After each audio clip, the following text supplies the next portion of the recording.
Hey guys, Scott here, and I wanted to talk a little bit about greatswords and how they've changed in the last patch and what you can do to combat them. For those of you guys who don't know, greatswords were patched. They got increased forward momentum, which basically just means more range, and they also got quicker attack speeds and lower recovery. So basically, they're really hard to get around to actually hitting, especially if you have a small weapon with no hyper armor. And even if you do have a weapon with hyper armor, they're very fast and they cancel almost everything, unless you're stacking a shit ton of poise with a very large weapon. So it's actually very, very hard to get in on a greatsword.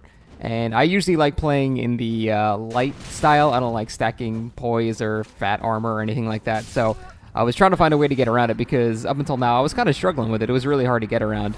But really, the best way to deal with greatswords right now is take away their staggered R1s.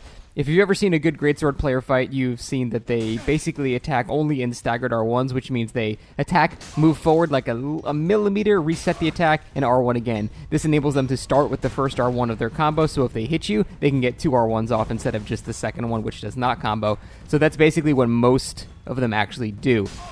And if you take that away from them, then they're just stuck with a weapon that, has decent speed and range, but it's not going to outtrade you.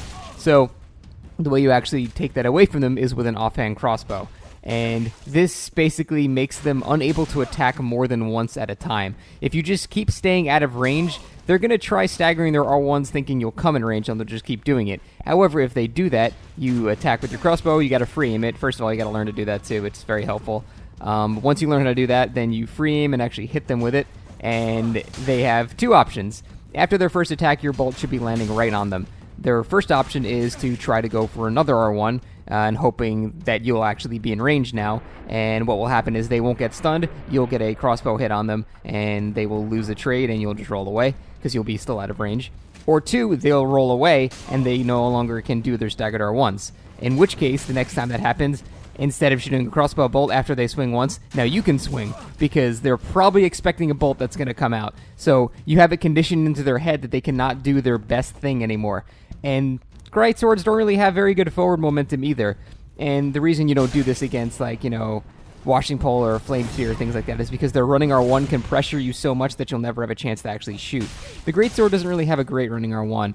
It's not like Dark Souls 2 where there's a shit ton of forward momentum on it. You don't move forward very far with it, so you can stop those as well. So once you use an offhand crossbow, not a great bow, that'd be impressive as hell.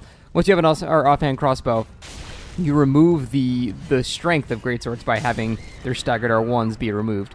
So you basically set them into this loop where I can just swing once and roll away and dodge the crossbow, or I can swing twice, try to actually get a hit, or end up, just getting hit by the crossbow.